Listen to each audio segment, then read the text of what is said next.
नमस्कार. आपण आता सुरू करतोय नरदेह स्तवन. गेल्या 2 विभागात आपण नरदेहाबद्दल जरा माहिती घेतली होती. गेल्या वेळेचं रेकॉर्डिंग झालं होतं, त्याच्या आधी जर ऐकलं होतं. आता आपण विवेकाकडे येणार आहोत. बऱ्याच जणांना विवेक घ्यायला जन्मजन्म जातात. काही नशिबाने आपल्याकडे विवेक झोपेसारखे आहेत, त्यांचं नावच विवेक आहे. विवेकानंदांनाही रामकृष्णांनी नाव विवेकानंदच ठेवलेलं होतं. तर आपण त्या विवेकाबद्दल आज माहिती घेणार आहोत. पण हा विवेक येणार कुठून आपल्याकडे? प्रत्येकाची मनस्थिती वेगवेगळी आहे आणि तो माणसांमध्येच विवेक का येणार आणि इतर प्राण्यांमध्ये विवेक का नाही होणार याच्याबद्दल आपण नरदेहाचं महत्व याच्या आधी समजून घेतलं होतं. तर याच्यामध्ये एक श्लोक आहे, आहार निद्रा भयमैथुनंच. खाणं पिणं झोपणं आणि रिप्रोडक्शन हे प्राणी आणि माणूस दोघांमध्ये सेमच आहे. मग माणसात आणि प्राण्यात फरक तो काय? प्राणी खातो पितो झोपतो, बाळक पैदा करतो आणि म्हातारा होऊन मरतो. माणसामध्ये आणि त्याच्यात फरक काय राहिला? तर माणसामध्ये धर्म येतो. धर्म विवेकातून जागृत होतो आणि धर्म तयार होतो सत्वगुणाच्या वृद्धीने, जे आपण हंसगीतेत डिटेलमध्ये बघितलेलं होतं. तर हा जो धर्मो हि तेषाम अधिको विशेषो धर्मेन हीनाहा पशुभी समानाहा. ज्याच्यात धर्म जागृत झालेला नाहीये तो पशूंसारखाच आहे. तर हा विवेक म्हणजे नक्की काय? तर वी आणि विक ह्याचं ते जोडलेलं आहे. वी म्हणजे सेपरेट करणं, अपार्ट करणं, आणि विक म्हणजे डिसर्नमेंट, म्हणजे खरं खोटं काय, बरोबर काय, चूक काय, चांगलं काय, वाईट काय, हे जी निरक्षीर विवेक बुद्धी म्हणतात ती हीच असते. ह्याला इंटलेक्ट पण म्हणतात. आता इंटलेक्ट, विवेक आणि बुद्धी ह्याच्यातला फरक काय? विवेक म्हणजे इंटलेक्ट, आपल्याला जो कळतोय बरोबर काय चुकीचं काय, आणि हा एखाद्या सुरीसारखा असतो. आणि ती सुरीनी तुम्ही एखादी गोष्ट कापू शकता, 2 तुकडे करू शकता, आणि 2 तुकडे झाल्यावर ते आपल्याला चांगलं दिसतं. पण बऱ्याच वेळेला आपण स्वतःला अहंकाराच्या अधीन केल्यामुळे तो विवेक चिकट झालेला असतो. उदाहरणार्थ, तुम्ही सुरीनी कांदा कापला आणि नंतर तुम्ही आंबा कापायला गेला तर आंब्याला पण कांद्याचाच वास येणार. तसा आपला विवेक झालेला आहे, कारण तो अटॅच झालेला आहे आपल्या अहंकाराशी. ते आपण डिटेलमध्ये येऊ पुढे. तर हा विवेक प्रत्येकात जागृत होणार. पण आम्हाला एवढं नॉलेज नकोय, आम्हाला कुठून ज्ञान मिळणार, आम्हाला त्याचं काही पडलेलं नाहीये. कारण बहुतांशी ह्युमन्स जे असतात ते इमोशनल असतात. तर जर तुम्ही कुठले एका ब्रेकफास्टला गेलात मोठ्या 5 स्टार हॉटेलमध्ये, किंवा तुम्ही ऐकलं असेल, बघितलं असेल, किंवा लग्नात कुठली मोठी पंगत असेल, किंवा आता आजकाल बुफे असतो, तर प्रत्येक जण जातो, त्याच्या डिश मध्ये काहीतरी घेतो आणि बसतो. तुम्ही सगळ्यांच्या डिश बघितल्या तर सेम नसतात, कमी जास्त गोष्टी असतात त्यांच्या आवडीप्रमाणे. तर माणसाचा पण स्वभाव जो आहे तो सर्वसाधारण 4 भागात विभागलेला आहे. तर काही जणांचा स्वभाव किंवा बहुतेक जणांचा स्वभाव भावनिक असतो, इमोशनल असतो. त्यांना लॉजिकशी काही देणं घेणं पडलेलं नाहीये. तो विवेक ठेवा तुमच्याकडे. आम्ही देवाचं नाव घेतो, आम्ही सुखी होत, आम्ही भक्ती योगातच आहोत. ते देवापर्यंत पोहोचतात भक्ती योगाने. मग या भक्ती योगांमध्ये विवेक जागृत होतो का? तर ते आपण पहिले बघूया.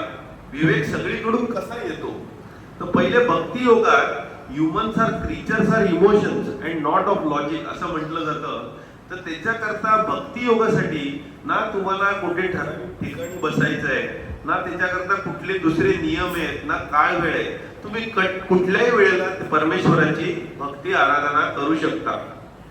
तर तुकाराम महाराज भक्ती योगी त्यांनीच म्हटलंय, सारासार विचार करा उठा उठी. सारासार विचार करा उठा उठी म्हणजे बसता उठता झोपता सगळ्या वेळेला सारासार विचार करा. आणि हे दिले तुकारामांनी. सारासार विचार म्हणजे काय? विवेक. सार काय आणि असार काय त्याच्यातला फरक. नित्य काय, अनित्य काय. जे अनित्य आहे, मायामयी दृश्य आहे, ते सगळं असार. जे खोटं आहे, जे चिरकाळ टिकणार, तुमची खरी ओळख, ते नित्य आहे.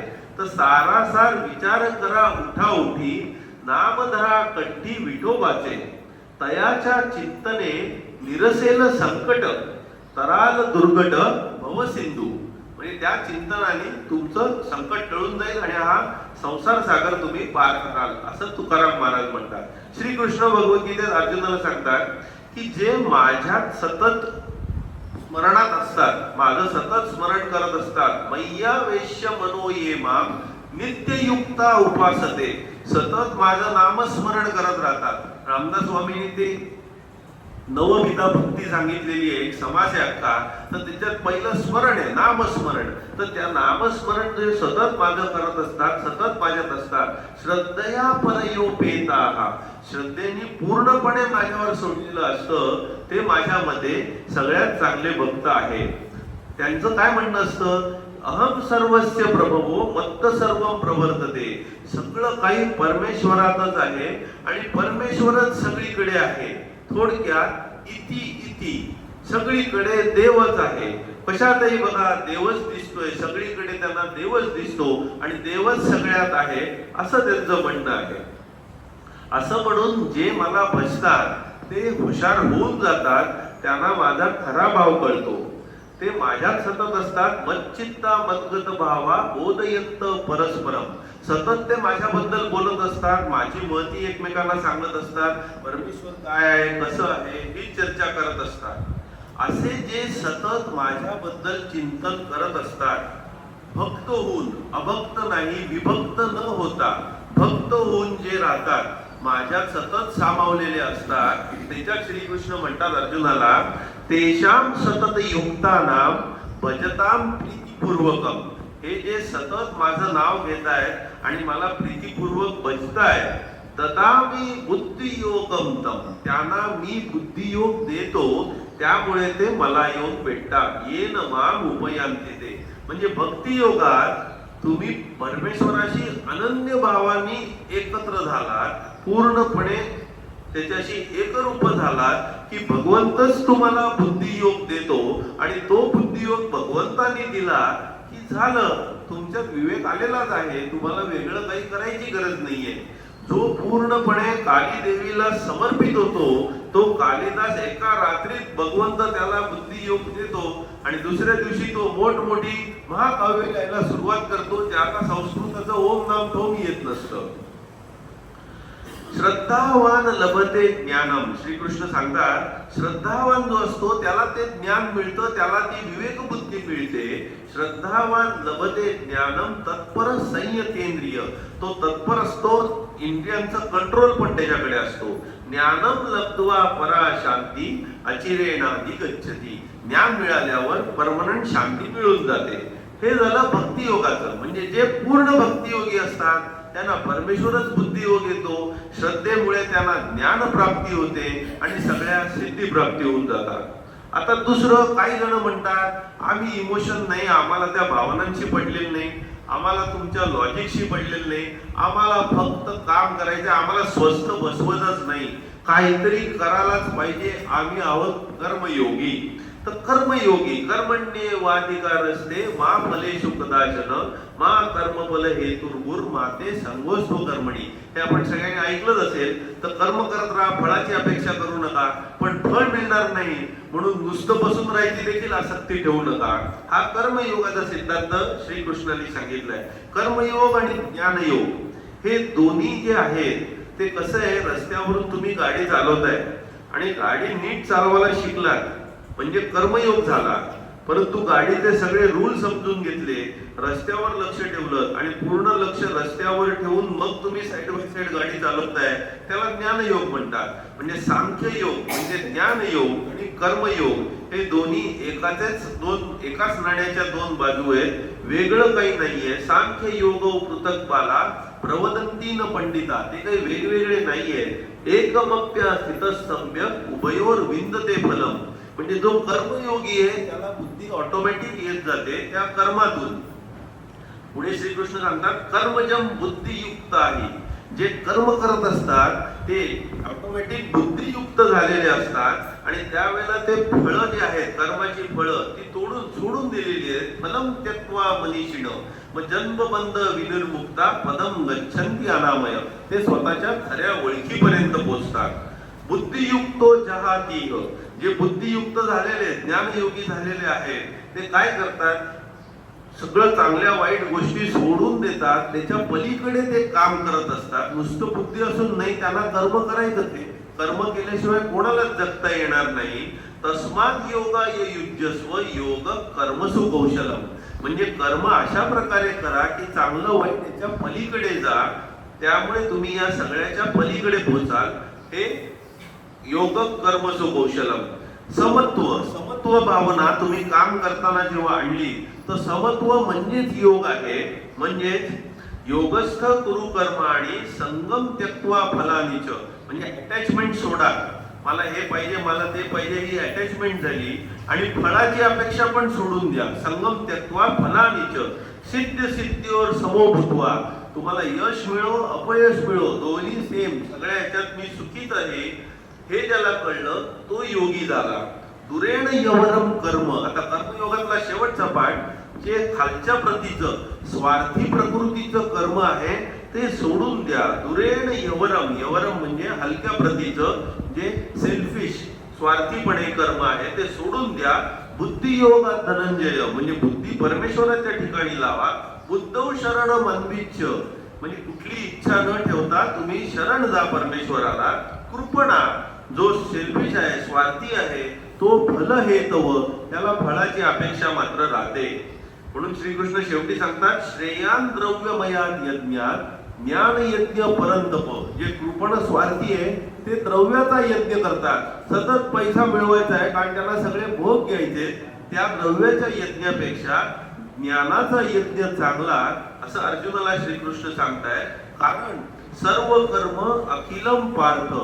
सर्व कर्म अखिलम पार्थ ज्ञाने परिसमाप्यते. सगळ्या कर्मांचा शेवट शेवटी ज्ञानामध्येच होतो. म्हणजे कर्मयोगी काम करता करता शेवटी ज्ञानातच रूपांतरित होतो. हा कर्मयोगाचा शेवट शेवटी ज्ञानात आणि विवेक जागृत करण्यात झालेला आहे. यस्य सर्वे समारंभा. जो काम करत असताना सुरुवातीला काम संकल्प सगळे सोडून दिलेले आहेत. इच्छा हे करू ते करू, सगळ्या इच्छेशिवाय तो काम करतोय. निष्काम सेवा. ज्ञानाग्नी दग्ध कर्माणि तमाहु पंडितम बुधाः. त्याला पंडित असं म्हणतात कारण का ज्ञानाने त्याची कर्म जळून गेलेली आहे. आता तिसरी जी प्रवृत्ती आहे ते फार उत्साही आहेत, क्युरियस आहेत. त्यांना कुतूहल आहे, हे शरीर कुठून आलं, हे शरीर कसं चालतं ह्याची त्यांना माहिती पाहिजे. मग ते जातात राजयोगाला किंवा अष्टांग योगाला. जे आपण मगाशी आसनं केली, प्राणायाम केलं, जे अष्टांग योगातली काही भाग आहेत. पतंजलीने जे अष्टांग योग लिहिले पहिल्यांदा, त्यात 8 योग म्हणजे कुठले? यम, नियम, आसन, प्राणायाम, प्रत्याहार, धारणा, ध्यान आणि समाधी. यम नियम म्हणजे तुमच्यातले सत्वगुण वाढण्यासाठी तुम्ही चांगल्या चांगल्या काय गोष्टी आचरणात आणाव्यात, काय विचार करावा, हे यम नियमात येतं. अहिंसा, सत्य, अस्तेय, ब्रह्मचर्य, अपरिग्रह यमात येतं. शौच, संतोष, तपस्वाध्याय, ईश्वर प्रणिधानानी नियमात येतं. आसनं आपण करतो जो प्राणायाम, प्रत्याहार. प्रत्याहार म्हणजे इंद्रिय निग्रह, इंद्रिय आत वळवून त्याच्यावर कंट्रोल आणणं. धारणा, ध्यान, समाधी म्हणजे तुम्ही आत्मचिंतन करता करता खऱ्या ओळखीमध्ये ध्यान करणं. आणि ही कॉन्सन्ट्रेशन जे आहे ते ठराविक काळाच्या पेक्षा जास्त झालं तर ध्यान होतं, आणि ते अजून जास्त काळ झालं तर त्याला समाधी असं म्हणतात. तर धारणा, ध्यान, समाधी ही 8 अंग अष्टांग योग यांची असतात. पतंजली त्याच्यात पुढे काय म्हणतात, हे शेवटचा भाग आहे अष्टांग योगातला. योग अंग अनुष्ठानानी. ही योगाची अंग तुम्ही आचरणात आणल्यामुळे अशुद्धी क्षय, त्यामुळे तुमच्यातली अशुद्धी कमी होते. रज आणि तमोगुण कमी होतात. सत्वशुद्धी, अशुद्धी क्षय, ज्ञान दीप्ती. ज्ञान दीप्ती, ज्ञान म्हणजे काय? सत्वगुण. सत्वगुण वाढतात. ज्ञान दीप्ती आणि विवेक ख्याते. हे विवेक गुण तुमच्यातला जागृत व्हायला तयार होतो. म्हणजे या अष्टांग योगाच्या आचरणाने शेवटी तुमच्यातला विवेकच जागृत होतोय, आणि तो विवेक तुम्ही या पद्धतीने जागृत करताय. कर्मयोगात कर्मानी, जे कर्माची फळाची अपेक्षा न ठेवता संगत व्याप करून तुम्ही कर्मयोगी बनताय. भक्ती योगात परमेश्वराशी अनन्य येऊन देव तुम्हाला बुद्धियोग देतोय. आता आपण येतोय शेवटचा ज्ञानयोग, जो आपण गेल्या वेळेला हंसगीतेत पूर्ण बघितला होता. तो श्रीकृष्ण सांगतोय सांख्य योग म्हणजे ज्ञानयोग. त्या ज्ञानयोगात आता आपण शेवटच्या भागात येतोय. विवेक म्हणजे काय आणि विवेक कुठून आला, काय आला, त्याची आपण आता माहिती घ्यायला मेन सुरुवात करतोय. तर ज्ञानयोगात लॉजिक, इंटेलेक्ट, डिसेक्ट, तर एक श्लोक आहे, ज्ञानयोगी बनाला कोण लायक आहे, विवेकिनो विरक्तस्य समाधी गुणशालिनः. म्हणजे जे विवेकी आहेत, विरक्त आहेत, ज्यांना अटॅचमेंट नाहीये कशाची, विवेकिनो विरक्तस्य, क्षमादी गुण, क्षमा आणि इतर गुण त्यांच्यात आहेत, शालीनता त्यांच्यात आहे.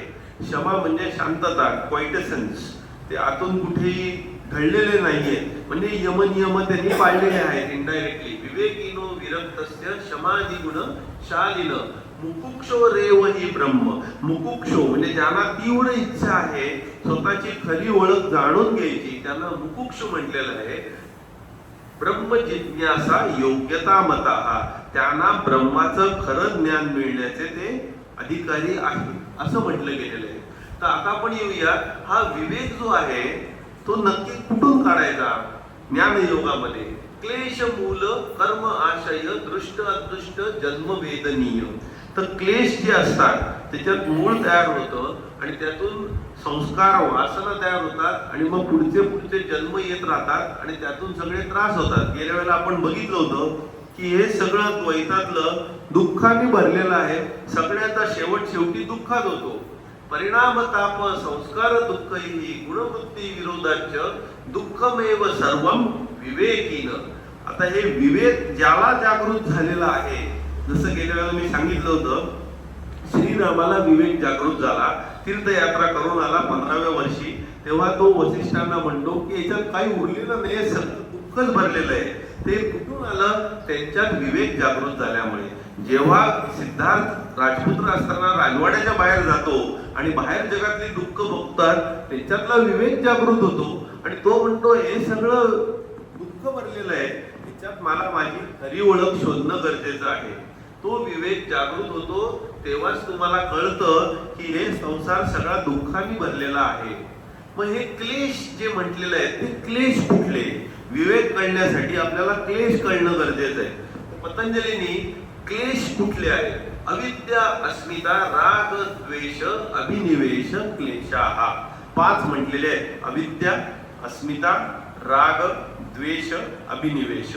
आता हे क्लेश काय आहेत ते आपण फक्त समजून घेऊ, म्हणजेच अविद्या आपल्याला कळेल.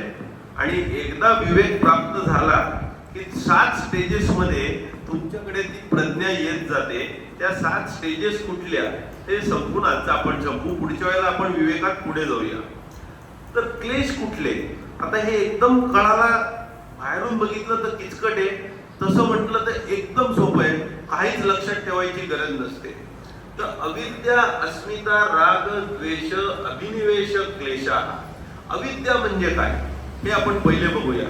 सगळ्या दुःखाचं मूळ अविद्या. मी जेव्हा वर्ल्ड पीस योगा सेंटरला गेलो तेव्हा तिकडे आमचे गुरुजी बसले होते, गुरु विष्णू. कशामुळे दुःख होतं? सगळे, मग कोण म्हणतो अहंकार, कोण म्हणतो अटॅचमेंट, कोण म्हणतो हे. सगळ्याच्या मुळाशी काय आहे? सगळ्याच्या रूट कॉजला तर अविद्या. हे आज तुम्हाला आता विवेक उलगडून दाखवतोय मी. अविद्या सगळ्याच्या मुळाशी कसं हे आपण समजून घेऊया. अविद्या म्हणजे काय हे पहिले कळायला पाहिजे. जे नित्य आहे आणि जे अनित्य आहे ह्याच्यातला फरक जेव्हा कळणं बंद होतं तेव्हा त्याला अविद्या म्हणतात. नित्य नाहीये त्याला काय म्हणतो आपण? अनित्य.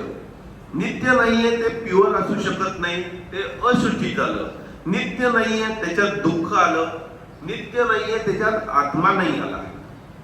अनित्य, अशुची, दुःख, अनात्मसु. आणि नित्य, शुची, सुख, आत्मख्याती ही अविद्या. नित्य काय आहे? शुची, पवित्र काय आहे? सुख, शाश्वत सुख, चिरंतन सुख, सच्चित आनंद. तो आनंद नित्य टिकणारा कशात आहे आणि आत्मा कशात आहे? आत्मा काय आहे? खरी ओळख काय? हे ज्याला कळलं नाही ती अविद्या. ज्याला कळलं त्याला विद्या. इथपर्यंत लक्षात आलं? अविद्या. आता ही अविद्या जी आहे ती अविद्या मायेचं रूप आहे. अविद्या माया असं म्हणतात. ती आपल्या पांघरून घालून ठेवलेला आहे. मन, बुद्धी, अहंकार सगळ्यावरती, इंद्रिय आणि मनोबुद्धी याच्यावरती सगळ्यावरती ती अविद्या रूपी माया आहे. जर आपण बघितलं 3 लेक्चर पूर्वी आपण सुरुवात केली होती की हे जे रथ आहे, शरीर रूपी रथ, त्या शरीर रूपी रथात आत्मा हा मालक आहे. त्या रथाचं सारथी आहे बुद्धी आणि मन आहे त्या रथातल्या घोड्यांचा लगाम. आणि घोडे जे आहेत ते ज्ञानेंद्रिय कर्मेंद्रिय आहेत आणि रस्ता जो आहे तो विषय सुखाच्या गोष्टी आहेत. तर या विषय सुखाच्या रस्त्यावरती इंद्रिय रूपी घोड्यांना मनरूपी लगाम जो आहे तो आपल्याला बुद्धीने खेचायचा आहे आणि तेव्हा मालक आपल्या खऱ्या ओळखीपर्यंत पोहोचणार आहे. तर ही जी गोष्ट आहे याच्यात आपण सुरुवात केली होती शरीरापासून, म्हणून नरदेह स्तवन. आता जर आपण मन, अहंकार या सगळ्या गोष्टी घेतल्या तर सगळ्याचा कंट्रोलर कुठला आहे? तो बुद्धी. आणि बुद्धीचा पुढे ओरिजिनेटर कोण आहे? तर आत्मा. म्हणून श्रीकृष्ण म्हणतात इंद्रिय आणि हयाना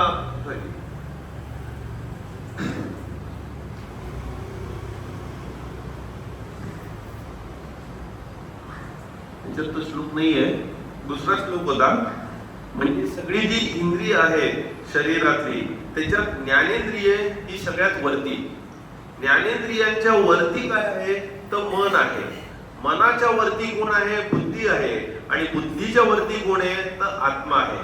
इंद्रियांनी पराण्याहूर इंद्रियांस्तेषु गोचर. म्हणजे इंद्रियांनी पराण्याहूर, इंद्रियांच्या वरती कोण आहे?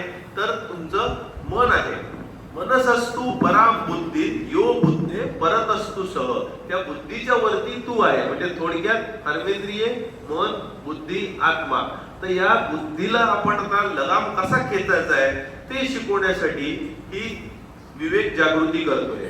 तर ही अविद्या जी आहे, अनित्य, अशुची, दुःख, अनात्मसु, नित्य, शुची, सुख, आत्मख्याती यातला फरक कळण्याची बुद्धी घालवून बसलेली आहे, ती अविद्या आहे.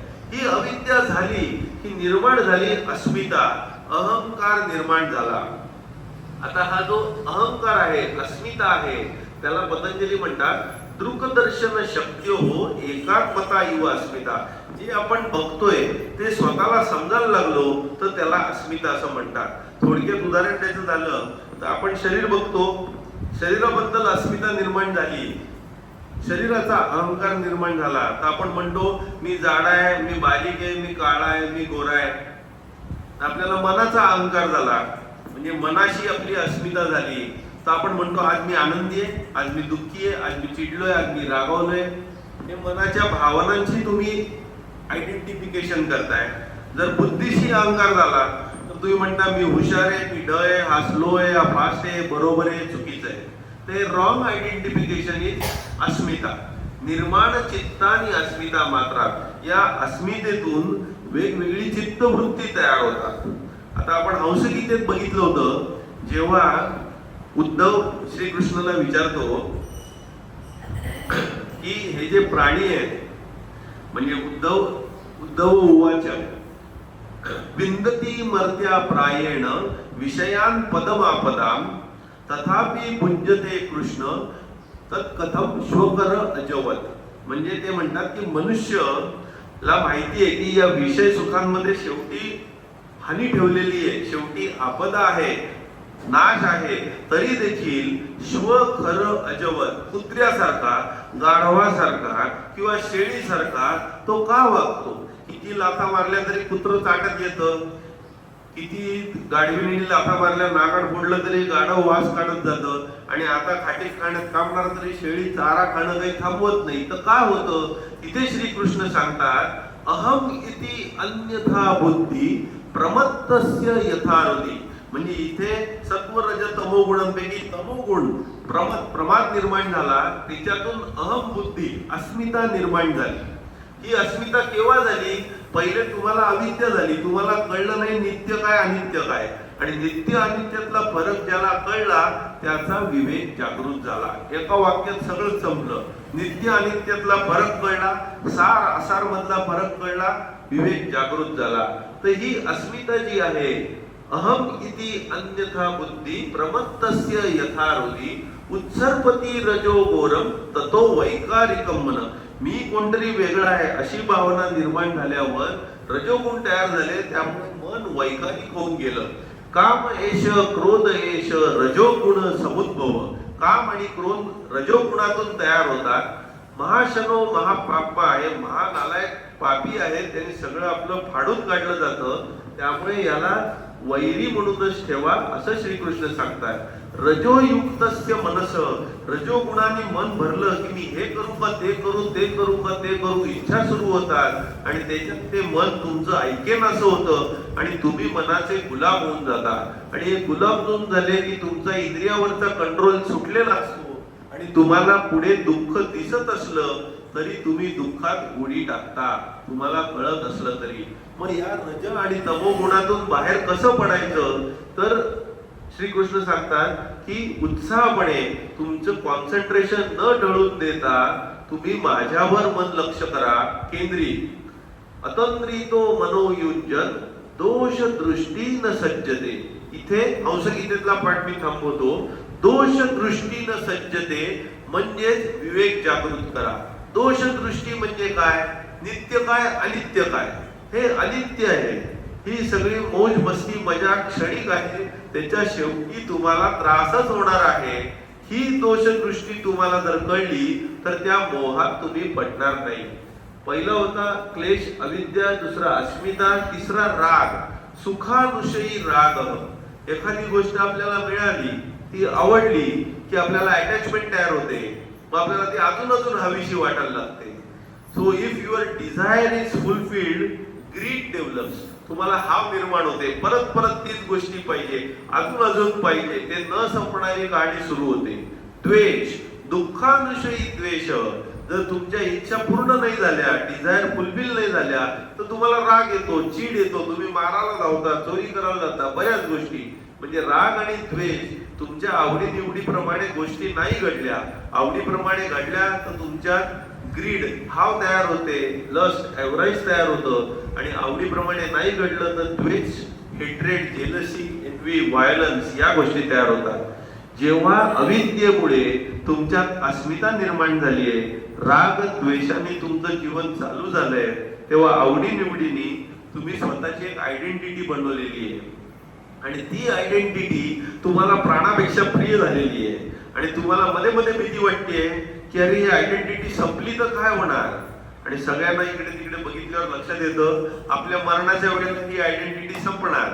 म्हणून मरणाची भीती, त्याला अभिनिवेश असं म्हटलेलं आहे, जे शंकराचार्य मृत्यूची शंका म्हणतात. मृत्यूर्न शंका म्हणजे मरणाची भीती. अभिनिवेश म्हणजे तुम्ही कितीही हुशार असलात तरी तो मरणाची भीती कुठेतरी रूढ दडलेली असते. आता आपण शेवटच्या पाठला येतोय. विवेक म्हणजे काय हे समजण्यासाठी. द्रष्टू, द्रष्टा म्हणजे तुमची खरी ओळख, जी आपण निर्वाण षटकम मधून बघितली. आतापर्यंत प्रत्येक वेळेला मी कोण आहे ते आपण बघितलं होतं. द्रष्टा शुद्ध अभि. द्रष्टा हा शुद्ध आहे, तो कुठेही वैकारिक नाहीये, प्रत्यय अनुपश्य, परंतु तो उपभोग येतोय असं वाटतं. तो फक्त उपदृष्टा, अनुमंता, विटनेस आहे. जसा सूर्य आहे तो काही करत नाहीये. पृथ्वीवरती सगळी कामं चालू आहेत सूर्याच्या उजेडात, पण प्रत्यक्ष सूर्य कुठलंच काम करत नाहीये. आकाश या ढगांशी जुडलेलं नाहीये, ते फक्त द्रष्टा आहे. ढगामुळे आकाशाला वेगवेगळी रूप येत आहेत. तर हे झालं द्रष्टा. दृश्य. दृश्य म्हणजे मायामयी, जे सगळं खोटं आहे, खरोखरीच नाहीये, मृगजळ आहे, इंद्रजाल आहे. तर हे कशामुळे आहे? तीन गोष्टींनी. सत्व रज तम गुणांची गुणमयी माया. प्रकाश क्रिया स्थितीशीलम. प्रकाश क्रिया स्थिती. सत्व रज तमचे वेगळे शब्द अर्थ. भूतेंद्रियात्मकम म्हणजे या पंचमहाभूतांचं, इंद्रियांचं तुम्ही भोग घ्या, एक्सपिरियन्स घ्या आणि त्याच्यातून पुढे चला. भोग अपवर्ग अर्थम दृश्यम. या दृश्याचा अर्थ काय पतंजली सांगतायत. एवढाच या दृश्याचा अर्थ आहे की तीन गुणांनी बनलेल्या जगाचा तुम्ही अनुभव घ्या, त्या अनुभवातून शिका आणि त्या अनुभवाला दूर सारून तुमची खरी ओळख शोधून घ्या. तदर्थ एव दृश्यस्य आत्मा. हा दृश्याचा फक्त अर्थ आहे. ज्यांना त्यांची खरी ओळख कळली त्यांच्यासाठी हे दृश्य उरलंच नाहीये. कृतार्थम प्रति नष्टम अपि अनष्टम, पण नष्ट झालेलं नाहीये ज्यांना त्यांची खरी ओळख कळलेली नाही, जे अजून अविद्येत आहे. तत् अन्य साधारणत्या, ज्यांना खरी ओळख नाही कळलेली त्यांच्यासाठी हे दृश्य आहे. आता द्रष्टू आणि दृश्य ह्यांचा जेव्हा संयोग होतो, जेव्हा ते एकमेकांना चिकटतात, तेव्हा त्याला म्हणतात अविद्या. अविद्या म्हणजे हा डिंक आहे, ग्लू आहे, द्रष्टू आणि दृश्याला चिकटवणारा. आणि अविद्या तुम्ही तोडली विवेकाच्या तलवारीने, जे बऱ्याच वेळेला भगवद्गीतेत सगळीकडे आहे, संचित्य हार्दम अनुमान सदुक्ती तीक्ष्ण ज्ञानासिना, किंवा योग संन्यस्त कर्माणम ज्ञान सच्चिन्न संशय. ते सच्चिन्न म्हणजे दोन तुकडेच करून टाका या अविद्येचे. तर अविद्या ही का झाली आहे? द्रष्टू आणि दृश्याचा संयोग म्हणजे अविद्या. म्हणजे द्रष्टूला दृश्याबद्दल माहिती मिळावी म्हणून अविद्या. तर तस्य हेतुर अविद्या तद अभावात, जेव्हा अविद्या नसते तद अभावात संयोग अभावे हानम तदृशे कैवल्यम. जेव्हा अविद्या नसेल, डिंक नाहीये, तेव्हा तो संयोग होईल का? नाही. तद अभावात म्हणजे अविद्येच्या अभावात संयोग अभावे हानम तदृशे कैवल्यम, तेव्हा तुम्ही कैवल्यात तुमच्या खऱ्या ओळखीवर पोचाल. ह्याच्याच पुढचं पतंजलीचं इमिजिएट सूत्र आहे, विवेक ख्यातीर अविप्लव हानोपाय.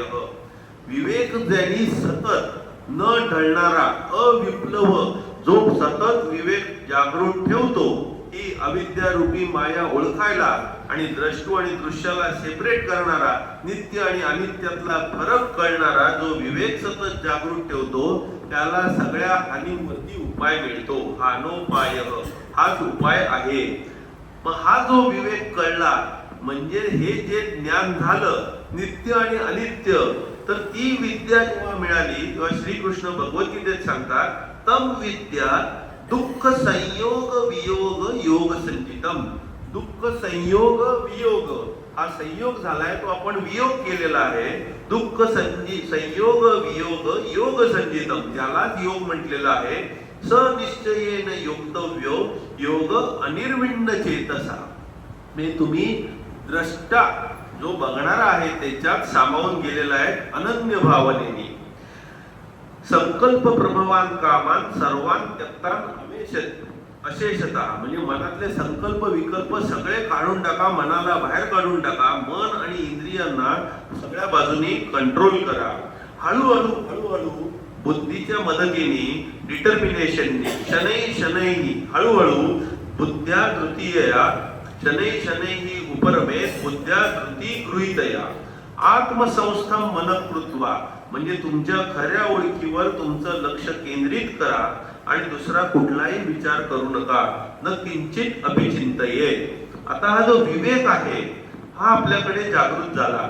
तो भक्तियोगातून जागृत झाला, कर्मयोगातून झाला, राजयोगातून झाला, ज्ञानयोगातून झाला. आता आपण ज्ञानयोग शेवटी बघत होतो. द्रष्टा काय, दृश्य काय, सेपरेट काय, अविद्या काय, अस्मिता काय, राग द्वेष अभिनिवेश, त्या क्लेशांपासून दूर पडण्यासाठी हा विवेक जेव्हा जागृत होतो तेव्हा पतंजली म्हणतात, तस्य सप्तधा प्रांतभूमी प्रज्ञा. हा विवेक जागृत झाल्यावर तुमच्या स्टेजेस मध्ये तुम्हाला येतो. एका क्षणार्धात विवेक येत नाही, हळूहळू हळूहळू ग्रॅज्युअली तुमच्यात तो विवेक जागृती येते. तर त्याच्या 7 स्टेजेस त्यांनी दिलेले आहेत. पहिलं दिलेलं आहे ज्ञेय संभवा प्रज्ञा. ज्ञेय संभवा प्रज्ञा म्हणजे तो विवेक जागृत झाला की आता अजून काही जाणून घ्यायचंय ही मनात भावना उरत नाही. जाणून घेण्यासारखं सगळं मिळालेलं आहे. म्हणून श्रीकृष्ण म्हणतात, यम लब्ध्वा चापरम लाभम मन्यते नादिकम ततम. जे मिळाल्यावर अजून काही मिळावं अशी तुम्हाला इच्छा राहत नाही. यस्मिन स्थितेन दुःखेन गुरुणापि विचाल्यते. तो विवेक जागृत झाल्यावर किती दुःखात असला तरी तुम्हाला थोडंही त्याच्यापासून ढळून होत नाही, तुम्हाला त्रासच होत नाही त्या दुःखाचा. म्हणजेच क्षीण क्लेश प्रज्ञा. क्लेश कमी होऊन जातात, क्षीण होऊन जातात. ही दुसरी स्टेज. तम विद्या दुःख संयोग वियोग. त्या दुःखापासून वियोगच होऊन जातो. आणि विवेक म्हणजे अनित्य नित्य असार सार याच्यातला जो फरक तुम्हाला कळायला लागला की तुमचे क्लेश कमी व्हायला लागतात, या अनित्य गोष्टींकडे तुम्ही ऑटोमॅटिक दुर्लक्ष करायला लागता. तिसऱ्या आणि चौथ्या स्टेजेस क्षीण कर्म प्रज्ञा, क्षीण कार्य प्रज्ञा.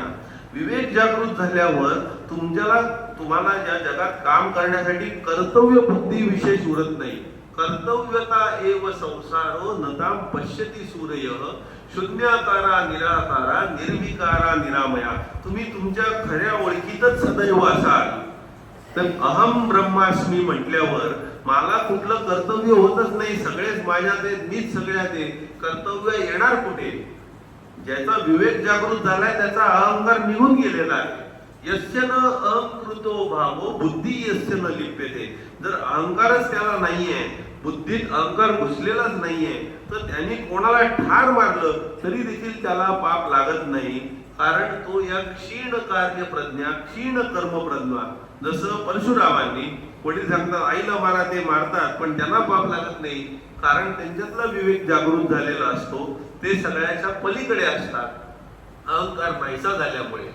आता तुम्ही जे काम करताय त्यांनी तुम्हाला कुठलंही कर्मबंधन नाहीये किंवा तुम्हाला त्याचं कुठलंही पाप लागत नाहीये किंवा तुम्ही कुठल्याही संसार चक्रात अडकत नाहीयेत. असा विवेक निर्माण होणं क्षीण कर्म प्रज्ञा, क्षीण कार्य प्रज्ञा. म्हणजे तुमची ओळख सतत तुमच्यापाशी स्थिर राहिली पाहिजे. नक्की तुम्ही कोण आहात? तर ते 4-5 श्लोक श्रीकृष्णाने भगवद्गीतेत दिलेले 2-3 अध्यायात. त्यक्त्वा कर्म फला संग नित्य तृप्तो निराश्रय. म्हणजे तुम्ही कर्माचा संग आणि कर्माच्या फळांचा संग सोडून दिलेला आहे. कर्म फळाची अपेक्षा सोडून दिली, अटॅचमेंट सोडून दिली.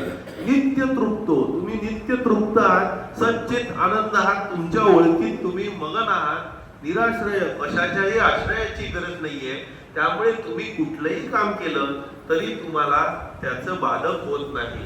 निराशी यतचित्तात्मा, कुठली आशा नाही, निराशा नाही, आशेच्या पलीकडे म्हणून निराशा म्हटलेलं आहे. यतचित्तात्मा, चित्त आत्मा सगळं कंट्रोल आहे मन तुमचं. त्यक्तम सर्व परिक्रम, सेल्फिश ऍटिट्यूड नाहीये, सगळं सोडून दिलेलं आहे. शारीरम केवलम कर्म कुर्वन् नाप्नोति किल्बिषम. शरीराचे जे धर्म आहेत ते तुम्ही केले तरी तुम्हाला पाप लागत नाही, कारण तुम्ही सगळ्याच्या पलीकडे गेलेला आहात.